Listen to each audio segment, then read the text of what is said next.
Bienvenue à tous dans Neutrality Studies. Aujourd'hui, nous recevons une compatriote à moi, la docteure Yusra Swedi, professeure associée de droit international à l'Université de Manchester. Elle dirige le projet Simplified Approach to International Law, ou SAIL, sur la plateforme Substack à learnsail.org. Yusra, bienvenue. Merci beaucoup, Pascal. C'est vraiment un plaisir d'être ici. C'est un plaisir de t'avoir avec nous. Je veux dire, toi aussi, tu as grandi et étudié en Suisse comme moi. Tu viens de la partie francophone, d'ailleurs. Donc, l'anglais, c'est aussi une façon pour nous de combler le fait qu'on parle deux langues différentes, même si on vient du même pays. Et maintenant, tu enseignes au Royaume-Uni. Comment ça se passe?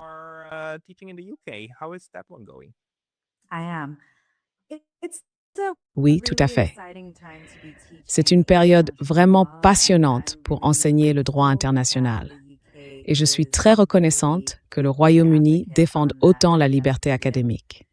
Grâce à cela, on peut avoir avec les étudiants des discussions passionnées et stimulantes sur tous les sujets d'actualité liés au droit international dont on parle en ce moment.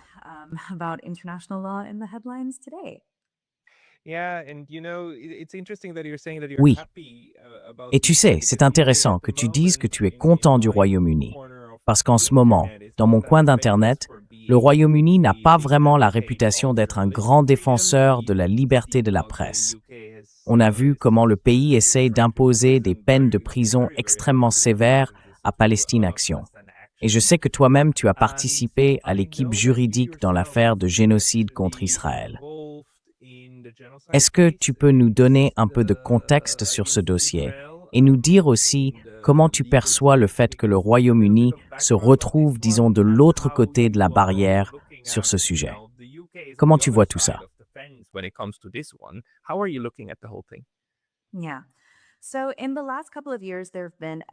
Oui. Alors, ces dernières années, plusieurs affaires ont été portées devant différentes juridictions internationales, toutes liées au conflit israélo-palestinien, mais chacune abordant un aspect différent de ce conflit. Vous aviez raison de mentionner les affaires liées au génocide, la principale ayant été engagée par l'Afrique du Sud contre Israël en décembre 2023. Et l'autre affaire, à laquelle j'ai moi-même participé, concernait une demande adressée à la Cour internationale de justice, la Cour mondiale, la principale juridiction des Nations unies, pour qu'elle se prononce sur la légalité de l'occupation israélienne.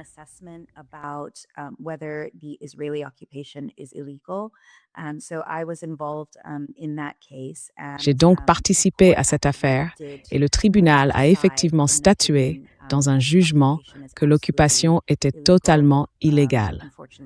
Malheureusement, cela n'a pas mis fin à l'occupation, mais cette décision est devenue un outil de référence très important pour soutenir les démarches politiques et diplomatiques, aussi bien au niveau international que national.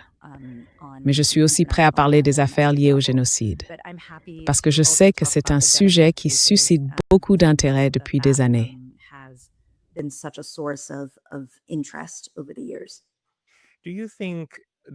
Pensez-vous que les affaires de génocide et plus largement l'approche du droit international puissent encore nous aider en 2026? Parce qu'on a l'impression qu'on traverse une période très marquée par cette idée que la force fait le droit.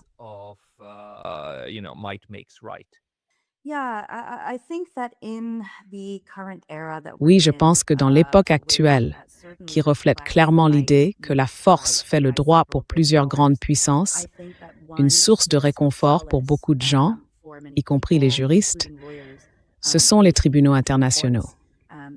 Il y a d'ailleurs quelque chose qui se développe qu'on appelle le droit du contentieux stratégique. C'est la capacité des juges à faire de leur mieux pour clarifier, mais aussi pour rappeler aux États leurs obligations juridiques et pour encourager d'autres institutions concernées, par exemple les institutions des Nations unies, à faire appliquer autant que possible ces lois internationales essentielles. Donc je continue de penser que même si ces institutions ont leurs limites, leur structure reste une source d'espoir importante pour beaucoup de personnes, surtout en ces temps difficiles. especially during these difficult times. Can you just give us a very short rundown of these international... Pouvez-vous nous faire un très bref résumé de ces tribunaux internationaux? Parce que, même si le droit international existe depuis environ 4 à 450 ans, selon la date de départ qu'on choisit, le système judiciaire, lui, est relativement récent, non?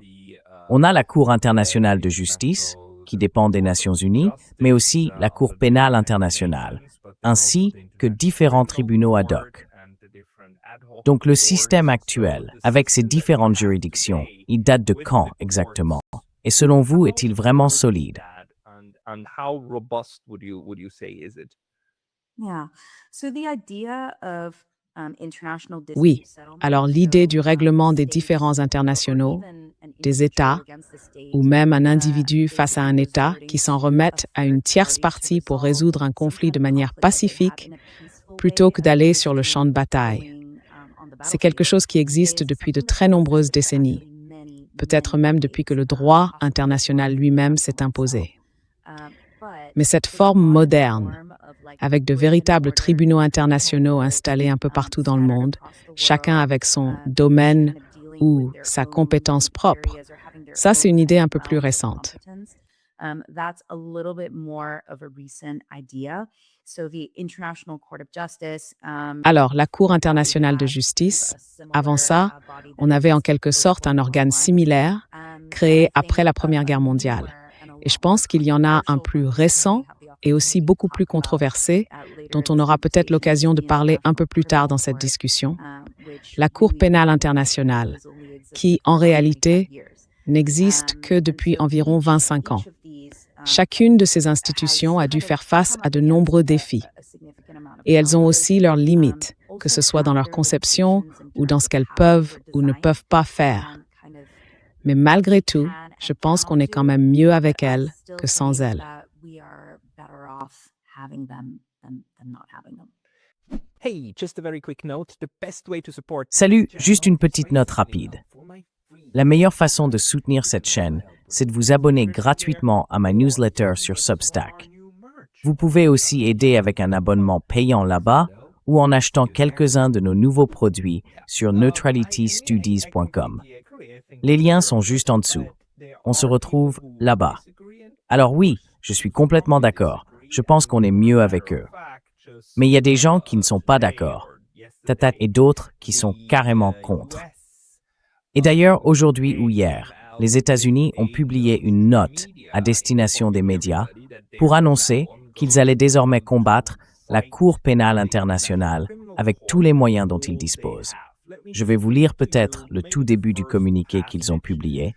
Il s'intitule « Le département d'État lance une campagne pour démanteler la menace que représente la Cour pénale internationale pour la souveraineté américaine. »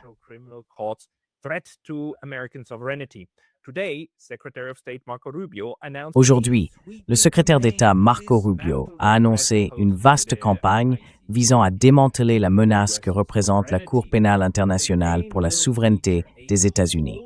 Cette campagne mobilisera l'ensemble du gouvernement pour neutraliser de manière systématique la capacité de la CPI à fonctionner, à viser des militaires ou des responsables américains ou à menacer la souveraineté américaine d'une quelconque façon. Le communiqué énumère ensuite plusieurs actions prévues, notamment des appels diplomatiques du secrétaire d'État, du secrétaire adjoint et des ambassadeurs auprès des dirigeants de pays étrangers pour dénoncer les abus de la CPI.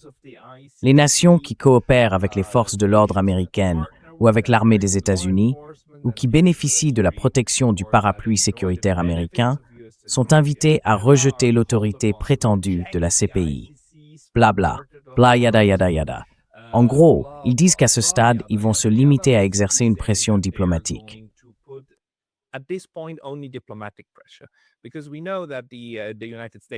Parce qu'on sait que les États-Unis ont en fait une loi qui leur permettrait d'entrer à La Haye et d'en extraire physiquement des citoyens américains si jamais l'un d'eux y était emprisonné par la Cour pénale internationale. C'est ce qu'on appelle la loi d'invasion de La Haye. C'est complètement fou. Et cette loi existe depuis un bon moment. Donc l'opposition des États-Unis à la CPI n'a rien de nouveau. Les États-Unis ne sont d'ailleurs pas signataires du statut de Rome, le texte fondateur de la Cour. Mais un langage aussi belliqueux à l'égard d'une Cour internationale, à ce niveau-là, je ne l'avais encore jamais entendu. Qu'est-ce que vous en pensez? I can't say that it's surprising. Je ne peux pas dire que ce soit surprenant. Les États-Unis ont toujours eu une position très ferme vis-à-vis de la Cour pénale internationale. Ce qui est intéressant, c'est qu'ils ont été très actifs dans les négociations du statut de Rome, le texte fondateur de la CPI. Et je pense que c'était surtout pour s'assurer que la Cour soit conçue de manière à ne pas nuire aux États-Unis ni à leurs intérêts. Mais avec le temps, on voit bien que la position américaine est devenue très claire à l'égard de la CPI, surtout sous l'administration Trump, quand on a vu les États-Unis sanctionner des juges qui avaient avancé sur un mandat d'arrêt visant Benjamin Netanyahu et Yoav Gallant.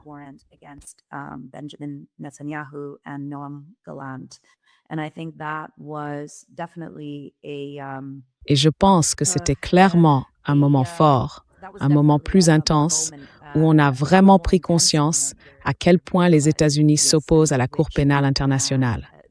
Mais il y a eu d'autres épisodes avant ça, notamment quand la Cour a ouvert une enquête en Afghanistan, ce qui impliquait évidemment les États-Unis. C'est très regrettable. Et ça montre aussi les limites dont je parlais tout à l'heure, celles de certaines de ces juridictions, qui dépendent énormément du financement et du soutien des États.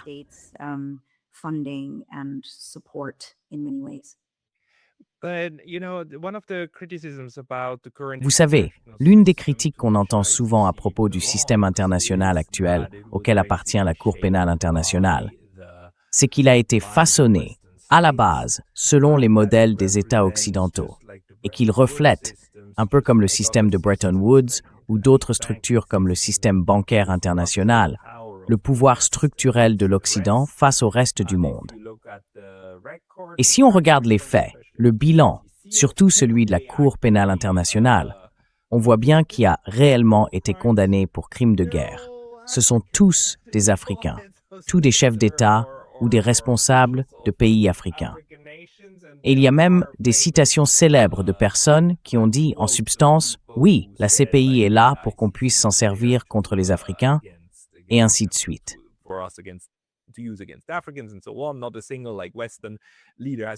Aucun dirigeant occidental n'avait jamais été inculpé avant celle de Benjamin Netanyahou et de Yoav Gallant. Et c'est bien sûr ce qui a rendu les États-Unis extrêmement furieux. Mais cela n'est arrivé qu'après, ou plutôt en même temps que les dirigeants du Hamas ont été visés par la CPI. Et bien sûr, tout cela est survenu 2 ans après que la Cour pénale internationale a émis un mandat d'arrêt contre Vladimir Poutine et un autre responsable russe. À ce moment-là, l'Occident applaudissait. On se souvient des mots très forts de soutien du président Joe Biden. Et puis, quand les mandats d'arrêt contre M. Netanyahou sont tombés, tout a explosé. Alors, que pensez-vous de cette accusation selon laquelle la CPI serait en réalité un instrument dirigé contre le reste du monde, même si aujourd'hui, l'un de ses propres architectes semble ne plus du tout s'en satisfaire?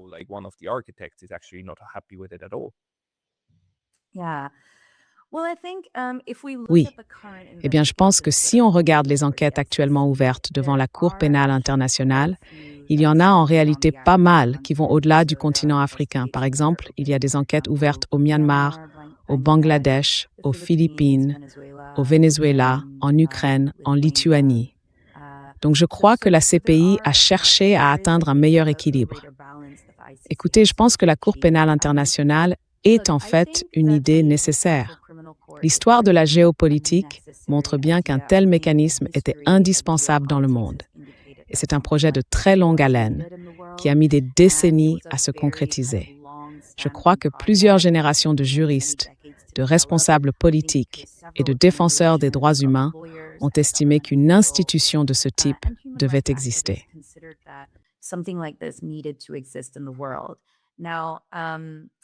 Je pense aussi que c'est dans la mise en œuvre et dans la conception que se trouvent certaines failles et certaines limites. Mais, comme pour n'importe quel autre cours, la mise en œuvre peut être renforcée et améliorée avec la pratique et avec le temps. Les tribunaux sont très attentifs à l'opinion publique, à leur propre public en quelque sorte, ceux qu'ils servent, ceux qui les soutiennent.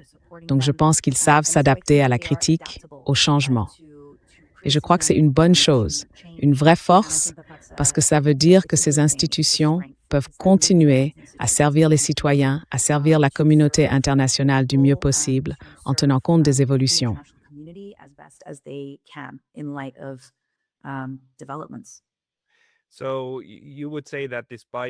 Donc, vous diriez que malgré toutes les critiques justifiées sur la manière dont la CPI a agi pendant ses 25 années d'existence, tout espoir n'est pas perdu, et que cette institution pourrait, à l'avenir, devenir réellement impartiale.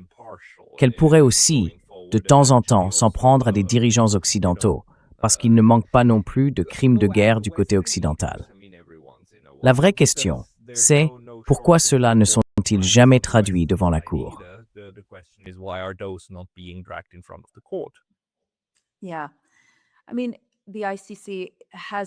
Oui, je veux dire, la CPI a subi beaucoup de pression depuis sa création. Mais je pense que cette période récente montre un niveau de pression beaucoup plus fort que je ne suis pas sûre qu'elle ait déjà connu auparavant. Son procureur Karim Khan fait actuellement l'objet d'accusations d'inconduite sexuelle, ce qui signifie qu'il est suspendu pour le moment. Et évidemment, ça a un impact sur la capacité de la Cour à poursuivre ses fonctions, même si ceux qui assurent l'intérim font vraiment du bon travail. Les juges, eux aussi, sont actuellement sanctionnés. Il y a des controverses autour de plusieurs affaires. Et puis, il y a les États-Unis qui sortent publiquement en déclarant presque la guerre à la CPI. Donc, elle fait face à énormément de choses, mais je pense que tout dépend du point de vue qu'on adopte. Plusieurs victimes dans le monde qui vivent dans des pays où des enquêtes sont en cours diraient sans doute que la CPI représente probablement leur seul espoir.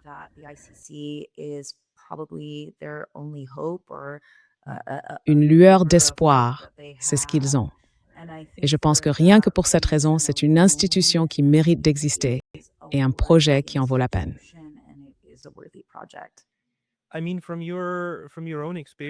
Je veux dire, d'après votre propre expérience avec ces institutions, est-ce que les États plus faibles, surtout ceux d'Afrique, d'Asie de l'Est ou d'Amérique du Sud, y accordent vraiment beaucoup d'importance? Parce qu'au fond, le droit international, c'est censé être un moyen de défendre les États faibles face aux plus puissants. Et en général, ce sont justement les puissants qui disent que finalement, ces institutions ne servent pas à grand-chose, non? C'est exactement ce qu'on voit en ce moment. Quand les États-Unis affirment qu'ils doivent protéger leur souveraineté, en réalité, ça veut dire qu'ils veulent protéger leur impunité. L'impunité de commettre des crimes de guerre à n'importe quel niveau, sans jamais avoir à rendre de compte à qui que ce soit. Et la Cour pénale internationale montre qu'elle s'oppose directement à cette logique, n'est-ce pas? Alors, selon votre expérience, comment les petits États perçoivent-ils vraiment ces institutions, qui ne représentent pourtant pas une menace pour eux?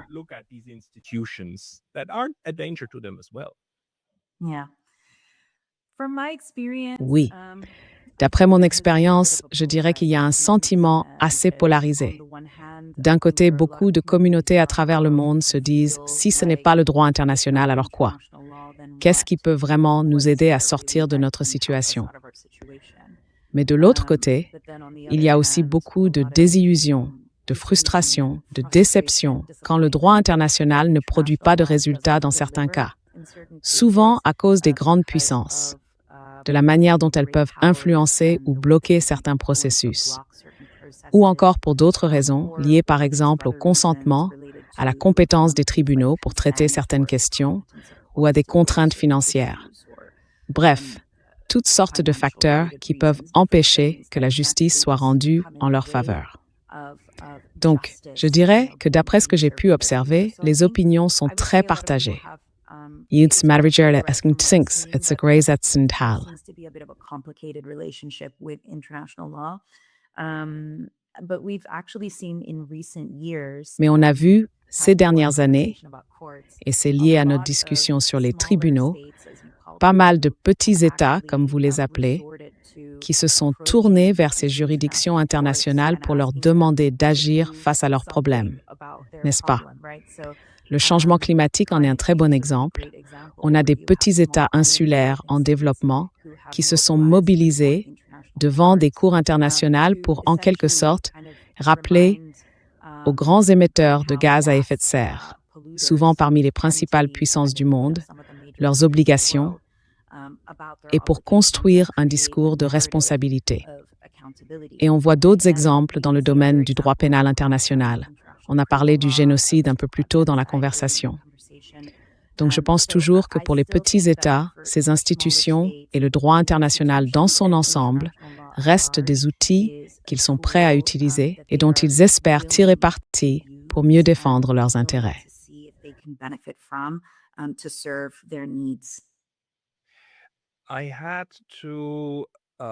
J'ai déjà reçu 2 défenseurs des droits humains sur ma chaîne, venus d'Allemagne, et ils m'ont fait remarquer que le droit international et ses tribunaux ne servent pas uniquement à rendre la justice. Dans un monde parfait, ce serait leur rôle, bien sûr. Mais dans le monde réel, imparfait, ils deviennent aussi un espace, un outil, un moyen de créer une pression politique pour ou contre une certaine cause. Comment vous voyez ça, vous? Si vous deviez évaluer, quelle est l'importance relative de ces 2 aspects? C'est plutôt du 40-60, du 50-50. Dans la réalité, l'impact que ces tribunaux et ces affaires peuvent avoir, vous le percevez comme quelque chose de plus militant, plus politique ou plutôt de nature judiciaire?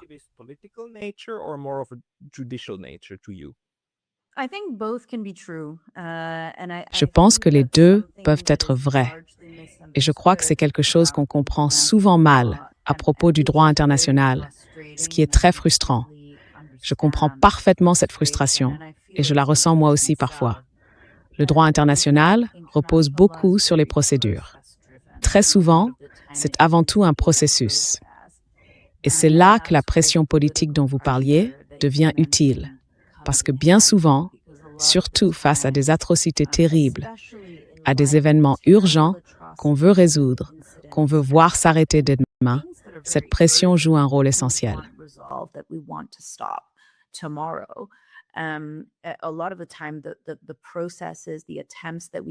Très souvent, les démarches, les tentatives que nous faisons pour saisir les institutions internationales, pour aller en justice ou pour s'asseoir à la table des négociations, tout cela aboutit, la plupart du temps, à un résultat qui devient un outil, une déclaration, quelque chose qui sert à renforcer la pression politique. Je pense que c'est particulièrement vrai pour les tribunaux internationaux qui n'ont ni police, ni armée, ni organes capables de faire appliquer leurs jugements ou leurs décisions. Et pour les affaires très controversées, c'est encore plus limité. Prenons par exemple le cas entre l'Afrique du Sud et Israël devant la Cour internationale de justice. Même si un jugement finit par être rendu, et même si ce jugement devait conclure qu'Israël a commis un génocide,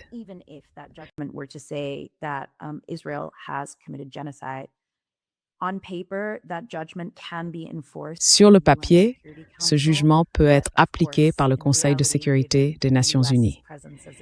Mais bien sûr, en réalité, vu la présence des États-Unis comme membre permanent avec un droit de veto, il est très très peu probable que le Conseil de sécurité fasse appliquer cette décision. Voilà. Donc la question de l'application, c'est un peu le grand méchant loup du droit international, celui dont on se plaint souvent, et à juste titre. Ce que ça veut dire pour les tribunaux internationaux et pour le travail qu'ils accomplissent la plupart du temps, c'est que ces décisions servent surtout de levier politique. Et ça, en soi, je pense qu'il faut le considérer comme quelque chose de très important. Mais cela veut aussi dire qu'il faut accepter d'être patient, parce que le chemin vers la justice risque d'être beaucoup plus long.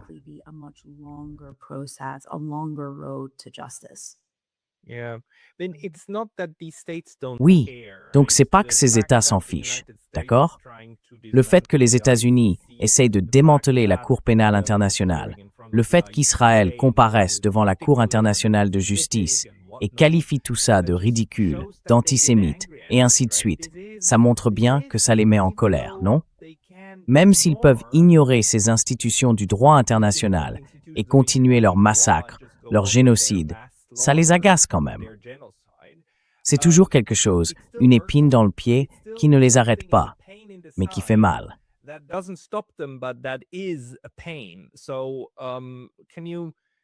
Est-ce que vous pouvez, est-ce que vous avez peut-être un peu de contexte sur la façon dont cette pression est censée agir sur eux?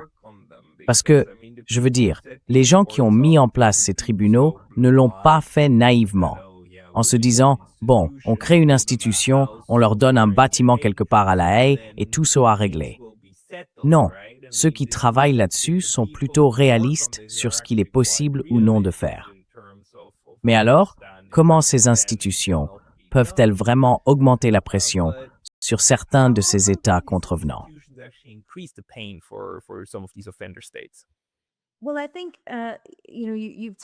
Je pense que vous avez mis le doigt sur un point important. C'est que même si on entend régulièrement dire tous les 2 ou 3 ans que le droit international est faible ou même qu'il est mort, moi je dirais plutôt l'inverse. Le droit international est tellement puissant que les États font tout pour le façonner de manière à ce qu'il ne leur nuise pas ou qu'il n'ait pas d'impact sur eux. Historiquement, c'est de là qu'est venue l'idée du consentement. Une grande partie du droit international repose sur cette notion de consentement. Par exemple, je ne peux pas comparaître devant une cour internationale si je n'ai pas consenti à le faire. Je ne ferai pas partie d'un traité si je n'ai pas donné mon accord pour en faire partie. Et beaucoup de gens disent que c'est justement là que se trouve en quelque sorte l'origine de la faiblesse du droit international.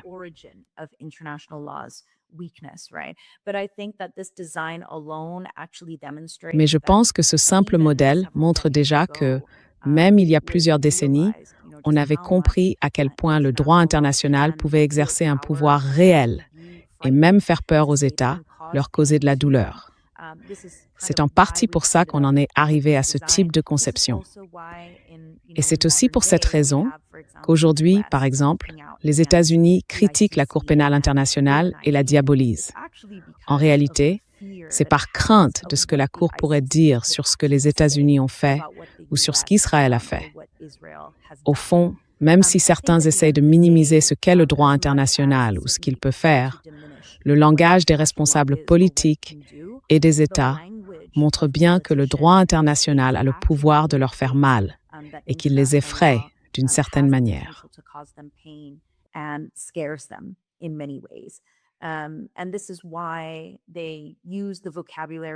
Et c'est pour ça qu'ils utilisent ce vocabulaire-là dans certaines situations. C'est aussi pour ça qu'ils condamnent certaines actions, parce qu'ils estiment que ça pourrait leur compliquer un peu la vie. C'est pour cette raison aussi que certaines grandes puissances entretiennent une relation un peu ambivalente avec le droit international. Elles peuvent, de manière très ouverte, ignorer certaines règles ou certains principes et, par exemple, décider d'envahir l'Ukraine ou d'attaquer un pays du jour au lendemain. Mais en même temps, elles continuent d'utiliser le langage du droit international. Elles justifient leurs actions à travers ces cadres juridiques. Elles restent attentives à la façon dont elles sont perçues et à ce que certaines violations du droit international peuvent signifier pour elles, sur le plan géopolitique, économique ou d'autres encore.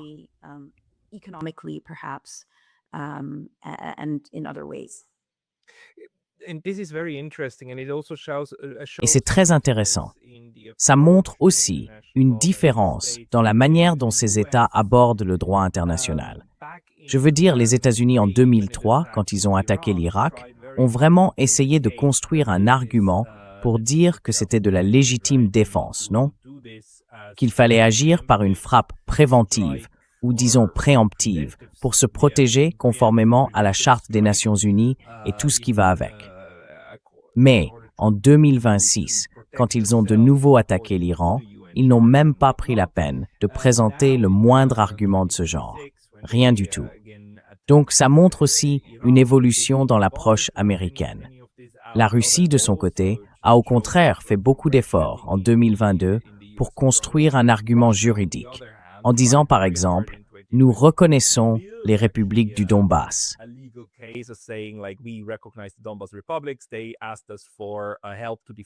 Ils nous ont demandé de l'aide pour se défendre contre les Ukrainiens.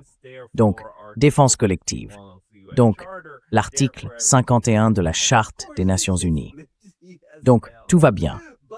Et bien sûr, c'est complètement absurde. Mais le fait qu'ils essayent ou pas, c'est quand même intéressant, non?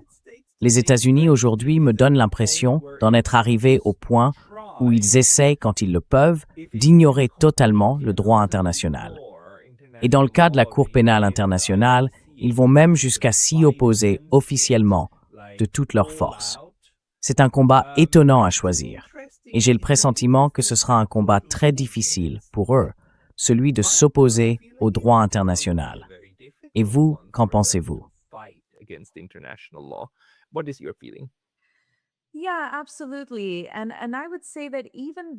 Oui, absolument.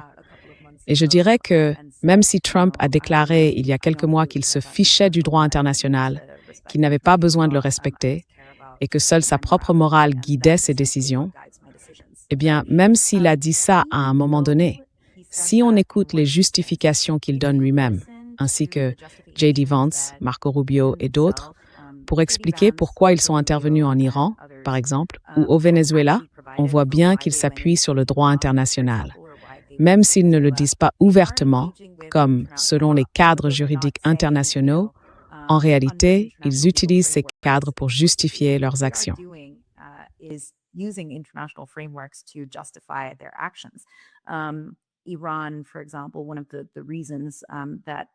Prenons l'exemple de l'Iran. L'une des raisons souvent évoquées, c'était l'imminence d'une attaque iranienne contre les États-Unis, ce qui touche à une limite du droit international.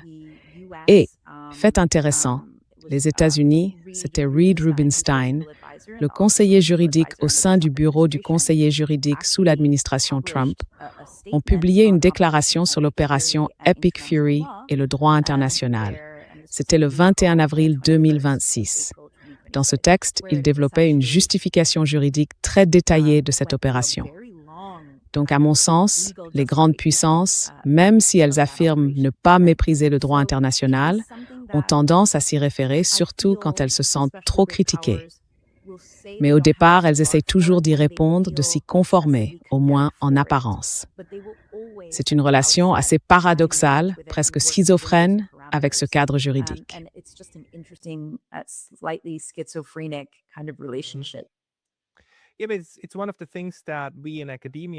C'est l'un des éléments que nous, dans le monde universitaire, et d'ailleurs le droit international lui-même, considérons comme un indicateur pour savoir si les États s'engagent réellement à respecter certaines promesses. Par exemple, dans mon domaine, un aspect très important, ce sont les manuels militaires. Ces manuels que les États rédigent et avec lesquels ils forment ensuite leurs soldats. Et ces manuels sont extrêmement techniques en matière de droit international et vraiment très détaillés. C'est d'ailleurs l'un des éléments qu'on peut présenter devant un tribunal pour dire « Regardez, ce sont les règles que les États-Unis eux-mêmes reconnaissent comme encadrant le comportement de leur personnel. » Et si ces règles ne sont pas respectées, eh bien, cela veut dire qu'ils ont enfreint certaines de leurs propres normes reconnues. Tout tourne autour de cette idée de reconnaissance, n'est-ce pas? Que tout le monde reconnaît ces règles, comme celles qui régissent les engagements, les comportements, et ainsi de suite. Et sur ce point-là, on ne voit pas vraiment de grands changements. Si, les États, les aspects techniques des manuels de guerre et tout ce qui va avec semblent rester aussi solides qu'avant.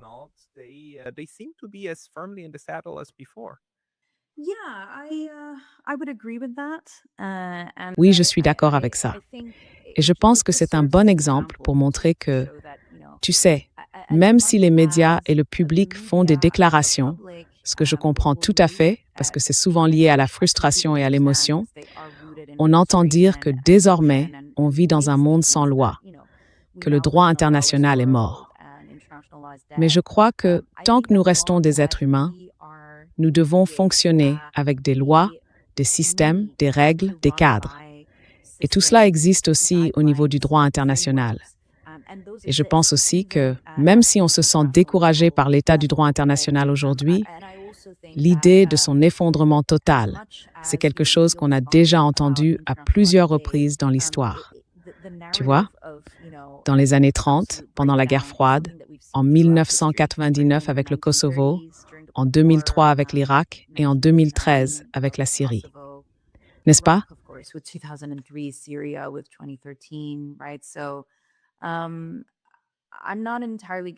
Je ne suis pas totalement convaincue par ce récit selon lequel, tu sais, les États n'utiliseraient plus aucune loi ou qu'on vivrait dans un monde sans droit ou encore que le droit international serait mort. Je pense qu'on traverse clairement une période de crise. Oui, mais les règles juridiques, elles, sont toujours là. En réalité, elles sont même beaucoup plus présentes qu'on ne le croit. Bien sûr, il y a des problèmes, notamment sur la manière dont ces règles sont respectées dans certains contextes. Mais l'histoire a montré que tout ça, c'est cyclique et qu'on finira par revenir, je l'espère, à un moment où le droit international évoluera, s'améliorera et où il y aura un plus grand respect des règles et une plus grande stabilité. Parfois, il faut justement des ruptures comme celle-ci pour qu'on retrouve cet équilibre. Oui.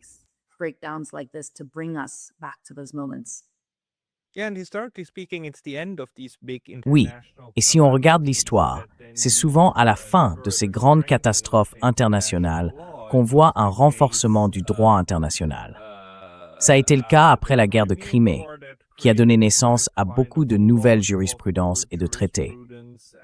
Et ça a aussi été le cas à la fin de la Première Guerre mondiale, avec les premiers éléments qui ont mené à la Société des Nations et à la Cour de... Comment elle s'appelait déjà? La Cour de justice et d'arbitrage. Non, comment c'était? Le précurseur de la CIJ. Une Cour permanente de justice internationale. La Cour permanente de justice internationale.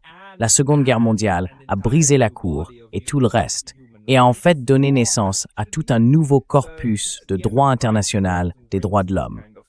Donc, la fin des crises apporte souvent ce genre de choses, ça renforce le droit international. Mais peut-être que, j'aimerais sur l'aspect technique, vous poser une question. Si les États-Unis décidaient vraiment de faire ça maintenant, vous voyez, de combattre la CPI sur le plan juridique et diplomatique, comme ils combattent militairement l'Iran, qu'est-ce qu'il leur faudrait pour démanteler la CPI, alors qu'ils ne font même pas partie du statut de Rome? Ils ont un vrai problème, non? Ils n'ont aucun moyen d'y faire face correctement. Qu'est-ce qu'il faudrait pour tuer la CPI? Eh bien, on peut dire que sa loi dite Hague Invasion Act montre déjà jusqu'où il est prêt à aller pour détruire la Cour pénale internationale. Mais d'un point de vue légal, je veux dire, à qui faut-il tordre le bras pour que la CPI soit dissoute par ses propres membres?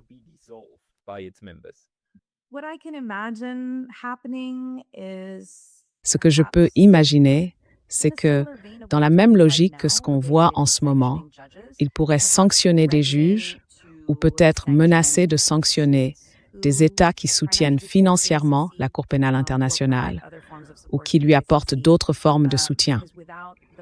Parce que sans les États membres qui ont signé le statut de Rome, qui est en fait le document fondateur de la Cour, sans ces États qui participent à l'Assemblée des États parties et qui, en somme, permettent à la Cour de fonctionner, eh bien, il ne peut pas y avoir de tribunal opérationnel. Donc, ce serait sans doute en exerçant différentes formes de pression diplomatique, politique et financière dans ce sens-là.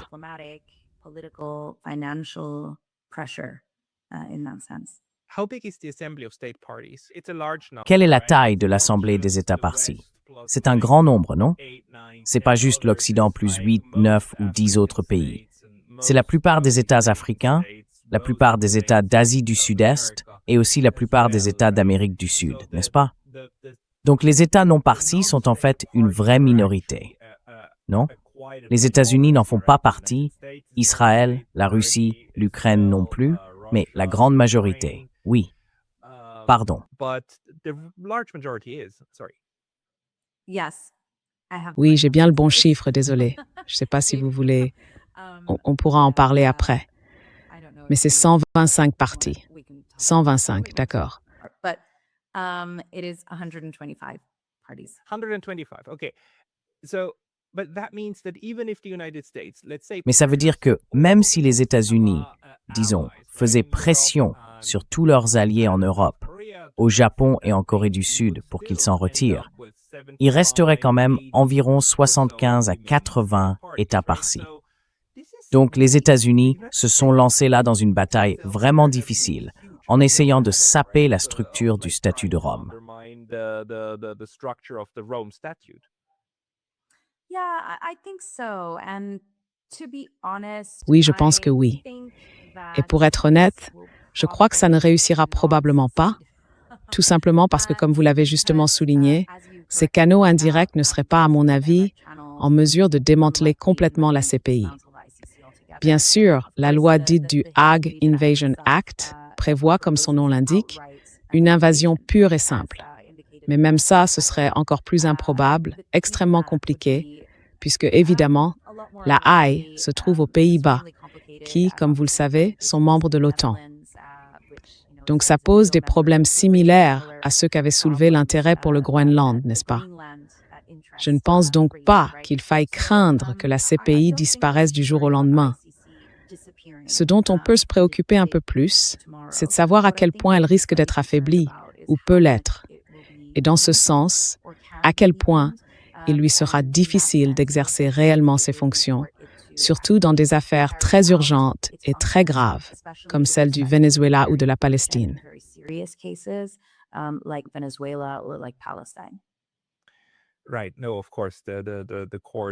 Oui, bien sûr, la Cour va sans doute en pâtir.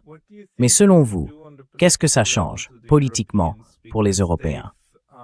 Parce que ce sont eux, après tout, qui ont rédigé ce qu'on appelle l'ordre international fondé sur des règles, et le droit international aussi. Et nous le savons tous les deux, ces deux notions ne sont pas équivalentes. L'une est, disons, un concept un peu inventé, alors que l'autre, le droit international, est bien réel, reconnu et partagé collectivement à l'échelle mondiale. Alors, que vont faire les Européens dans cette situation, où il semble que les États-Unis soient désormais en confrontation ouverte avec un pilier essentiel de leur vision du fonctionnement du monde? Parce que la CPI, le statut de Rome, enfin il s'appelle le statut de Rome, justement, parce qu'il a été négocié et signé à Rome. En Europe, ils en sont plutôt fiers. Et bien sûr, il est basé à La Haye, aux Pays-Bas, un pays qui revendique une longue tradition de droit international. Est-ce que tout cela va creuser encore un peu plus le fossé entre les États-Unis et l'Europe?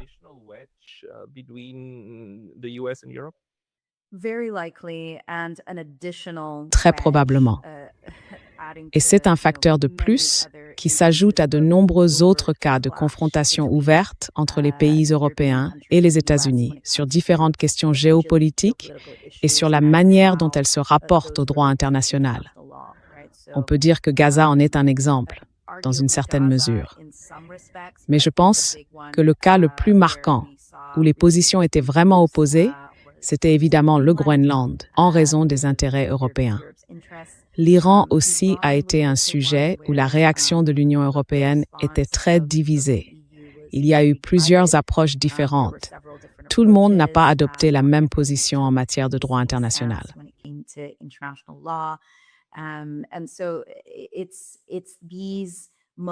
Et donc, c'est justement dans ces moments-là que je pense qu'il est plus que jamais nécessaire que les pays européens adoptent une position commune.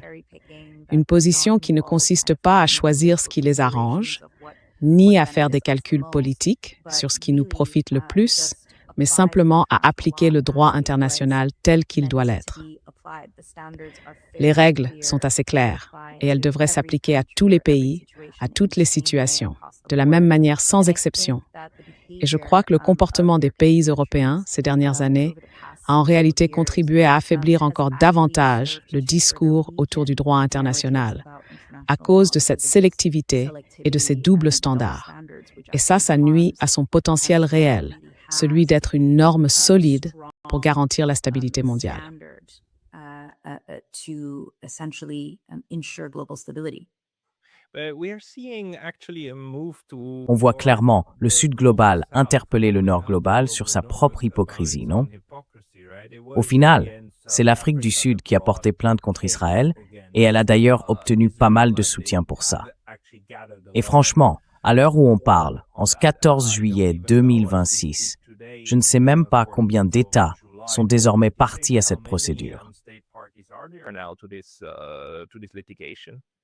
Yeah. So there are currently 22 Oui. interveners. Alors pour l'instant, il y a 22 intervenants. Et pour être clair, dans une affaire normale, on a simplement deux parties, l'une contre l'autre. C'est le déroulement habituel d'un procès. Mais la Cour internationale de justice a une procédure particulière, séparée, qui permet à d'autres États, s'ils estiment avoir quelque chose de pertinent à dire, s'ils ont un intérêt dans l'affaire, et veulent participer pour donner leur interprétation ou leur point de vue sur la manière dont le dossier devrait être traité, de le faire.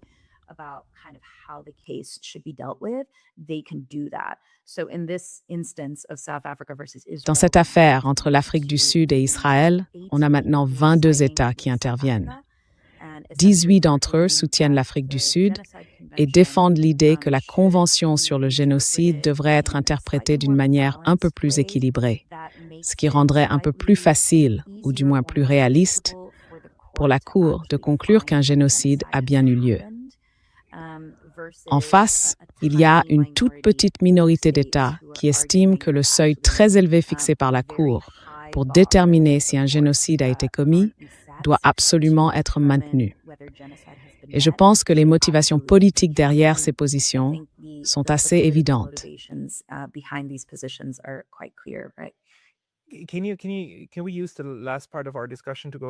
Est-ce qu'on peut utiliser la dernière partie de notre discussion pour aller un peu plus loin sur ce point? Parce que, dans une conversation privée qu'on a eue, tu m'as fait remarquer que les arguments pour conclure qu'un génocide est en train de se produire à Gaza ne sont en réalité pas aussi solides que beaucoup d'entre nous pourraient le penser. Et que cette exigence très élevée dont tu as parlé, c'est justement là que se situe le problème. Alors, qu'est-ce que c'est exactement, cette exigence? Et pourquoi Gaza n'est pas, de manière évidente, un cas de génocide selon la Cour internationale de justice? Même si la Cour a estimé qu'il y avait des raisons de croire que ça pourrait être le cas, et qu'elle a émis une première, comment on appelle ça, une injonction contre Israël, c'est bien ça. Mais ce n'est pas la même chose qu'un verdict final sur l'affaire. Tu peux expliquer pourquoi cette exigence est aussi élevée? Et donc, qu'est-ce que la Cour reconnaît concrètement comme un cas de génocide?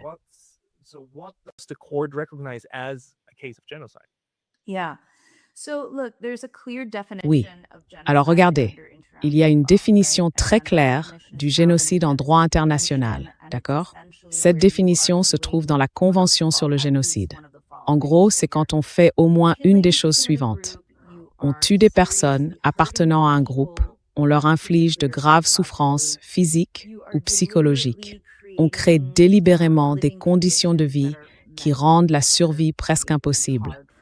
On empêche le groupe d'avoir des enfants ou on enlève de force les enfants du groupe pour les donner à un autre. Voilà. Mais faire ces choses-là à elles seules, ça ne suffit pas.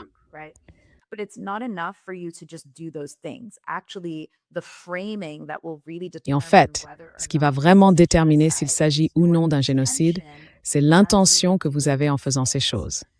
Il faut donc prouver que vous agissez ainsi parce que votre intention est de détruire un groupe. Mais comment prouver concrètement que quelqu'un a l'intention de détruire un groupe? En pratique, il y a deux façons. La première, c'est quand la personne le dit clairement, quand elle déclare ouvertement « Voilà mon plan ». Hitler, par exemple, avec la solution finale. Et puis il y a l'autre cas, beaucoup plus rare et plus difficile à établir dans la réalité. Et si c'est ce qu'un tribunal devait examiner, sa tâche serait vraiment très compliquée. But what actually happens in most, if not all Mais en cases, réalité, is that dans la you plupart have des to cas, voire dans assess tous les cas, il the faut évaluer le genocidaire comportement du behavior. génocidaire. So you have to assess, Autrement dit, il faut examiner le alleged, comportement de la personne person accusée de committing commettre un genocide génocide or committing ou du genocide pays here. accusé de le faire. You don't have direct On n'a pas de proof, preuves directes, written pas evidence, d'aveu, to guess pas d'ordre écrit. from a bunch of things that Donc they've on doit done. se baser sur un ensemble d'actions, So how does the sur court ce qu'ils ont actually fait guess? et en tirer des It conclusions. has set a standard. Alors comment le tribunal And fait-il that pour standard is deviner? that it has to Il a fixé un critère. be sure Il doit être sûr beyond au-delà de tout reasonable doute doubt. raisonnable. So it has Autrement to be dit, il doit être vraiment convaincu que ce qui se passe, c'est what's bien happening un is genocide. génocide. So Et what qu'est-ce would qui make peut le it rendre pretty aussi sure, sûr, like au-delà sure de tout beyond doute reasonable raisonnable? doubt? What would make Ce it qui le rend sûr, sure c'est qu'il is n'existe that aucune there is autre no explication other possible à ce explanation comportement, for that à part la behavior volonté de aside détruire. from genocide. So wanting to destroy. L'intention de commettre un génocide, oui. Yeah. And that's how intent Oui, is oui. basically Et c'est assessed. comme ça So qu'on I évalue look at l'intention. a En series gros, of, moi je regarde une série de behaviors, a comportements, pattern un of schéma de conduct. So it's conduite. not just like one Donc ce n'est thing, pas it's juste not un like seul we're not élément. going Ce act n'est by pas comme act. si on We examinait don't acte kind of par acte. require On ne demande that pas une specific évaluation ou une for preuve each spécifique pour individual chaque meurtre ou killing chaque or acte each individuel. We look at a On whole regarde pattern, l'ensemble du schéma, together, d'accord? Et ensuite, and on then se demande, assess est-ce que c'est la as seule if, explication okay, raisonnable à ce qui s'est is passé? this the only reasonable explanation Voilà. for what has happened, Et right? beaucoup And a lot d'États of ont states have soutenu argued que that ce that is seuil était just beaucoup trop élevé, way parce too que dans high a toute bar l'histoire de la because Cour, in the elle n'a court's vraiment history, reconnu un they génocide qu'une only seule fois, found dans un cas très genocide précis, celui de one Srebrenica, very dans le specific cadre de l'affaire instance, which was bosnique contre Serbie Srebrenica, en which 2007. was in the context of the Bosnia versus Serbia case in 2007. Aside Comment from ça a été that, établi là-bas? How did it find them Parce que, there? Because dans le cas de la Bosnia Bosnie and et de the Srebrenica, Srebrenica on parle de case 8300 hommes tués dans ce village, avec une intention très claire, vraiment très claire. Et je crois même qu'on a les ordres, non? Les ordres donnés pour éradiquer tous les hommes de plus de 16 ans. C'est bien ça. Alors, comment ça a été reconnu dans ce cas-là?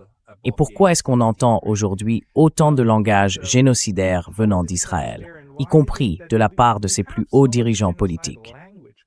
Pourquoi ce langage génocidaire ne suffit-il pas à prouver ce que vous disiez tout à l'heure? Enfin, ils le disent eux-mêmes, non?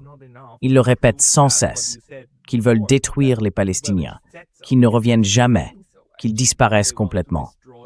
Alors, pourquoi est-ce que ça ne compte pas? I mean, why is it that that doesn't count? So it's not that it doesn't count, Donc ce n'est pas que ça ne compte pas, Pascal. Je pense qu'il est encore trop tôt pour savoir ce que la Cour va décider, non? Et malheureusement, on va devoir attendre très longtemps avant de connaître sa décision. À mon avis, on n'aura pas de jugement sur cette affaire de génocide avant environ 2030. Donc ici, la justice sera très très lente.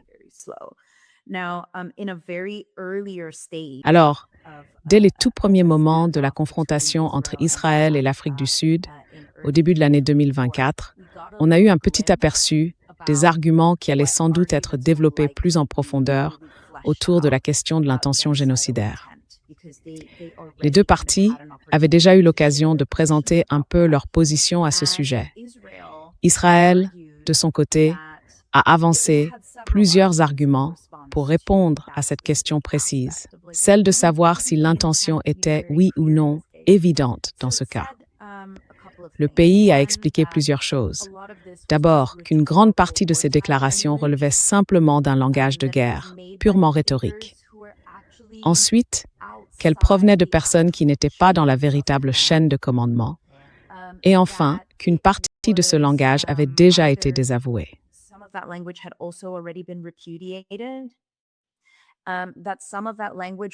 Certains de ces propos ont en fait été cités de manière trompeuse ou partielle. Par exemple, la déclaration sur Amalek a été raccourcie, sortie de son contexte. Cela a donc suscité plusieurs réactions. Et en plus de ça, il a été ajouté que plusieurs contractions, d'autres mesures prises, montrent en réalité qu'il n'y a aucune intention génocidaire. Par exemple, les efforts humanitaires entrepris, larguer des messages pour prévenir les habitants d'évacuer certaines zones, avertir les civils de partir pour éviter, vous savez, des pertes civiles. Tout cela, mis bout à bout, constitue, je pense, le cœur de l'argument israélien qu'on verra se développer beaucoup plus au fur et à mesure que l'affaire avancera.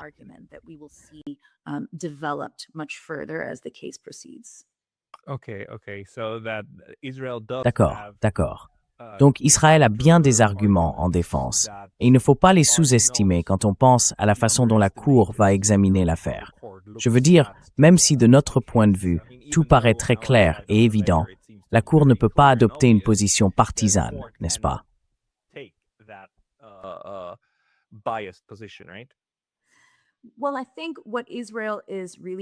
bien, je pense que ce sur quoi Israël compte vraiment, c'est, vous savez, sur les 3 autres intervenants, d'ailleurs c'est intéressant, l'un d'eux était la Hongrie. Mais vu l'évolution de la position politique hongroise à l'égard d'Israël, on pourrait voir de façon assez intéressante ce pays se rétracter ou, disons, modifier sa position au fil de la procédure. Mais en réalité, Israël s'appuie et continue de s'appuyer sur le haut niveau d'exigence de la Cour. Parce que si la Cour doit être vraiment certaine, au-delà de tout doute raisonnable, et être convaincue que, d'après les preuves présentées, la seule conclusion possible est celle d'un génocide, alors Israël peut dire des choses comme « il y avait beaucoup d'autres raisons, j'ai fait beaucoup d'autres choses ».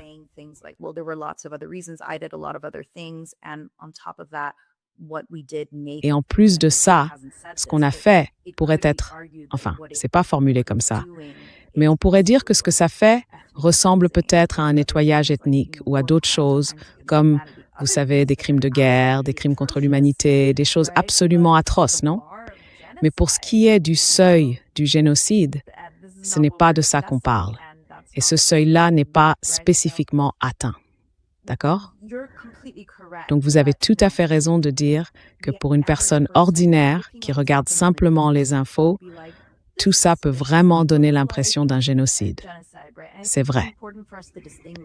Et je pense que c'est important de faire la distinction, quel que soit le verdict final, entre un tribunal qui statue là-dessus en appliquant un critère très précis qui ne vaut que pour les tribunaux et le reste d'entre nous, qui avons tous le droit d'évaluer et de nous faire notre propre opinion sur le fait de savoir si c'est un génocide ou non.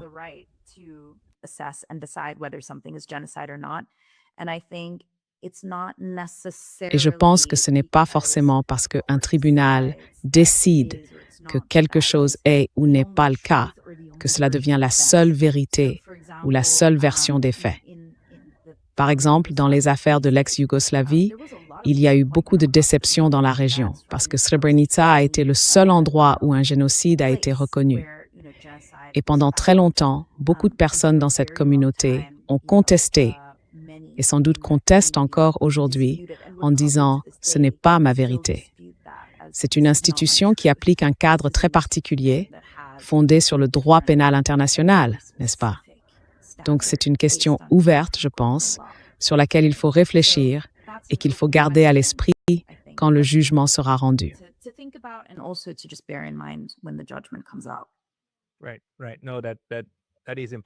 Oui, oui.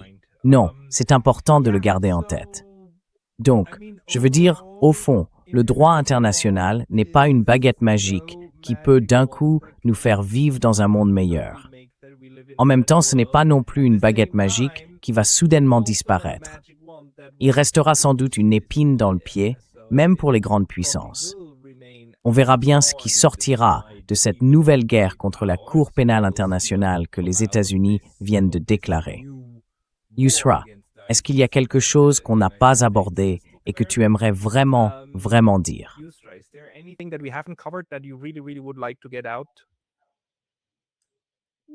Non, pas pour le moment. C'était une conversation vraiment passionnante. Merci beaucoup. Non, merci beaucoup pour ça. Et encore une fois, je veux rappeler à tout le monde, on le voit d'ailleurs dans le nom de Yusra. Elle publie beaucoup sur le droit international et elle essaye de rendre tout ça compréhensible pour tout le monde sur learnsal.org. C'est bien comme ça qu'on accède à ton Substack, non? Oui, c'est ça. Et on peut te lire ailleurs, dans d'autres publications. Any other place to find your writings or your publications? Well, you can just look me Eh up bien, vous on pouvez other simplement me social chercher sur platforms, d'autres réseaux X, Blue sociaux, Sky, X, LinkedIn. Blue Sky, LinkedIn. Il suffit de taper mon nom. Mais là-bas, c'est surtout mon travail académique que je publie. Alors que Sile, en ce moment, c'est vraiment mon projet de passion et il s'adresse à tout le monde. Absolutely everyone. Look up Allez Yusra voir le Substack de Yusra Swaleh. Substack. Le lien est dans la Link description in the juste en dessous. description box Yusra, below. merci beaucoup d'avoir pris le Yusra, temps de nous parler thank you aujourd'hui. so much for your time today. Merci beaucoup. Much.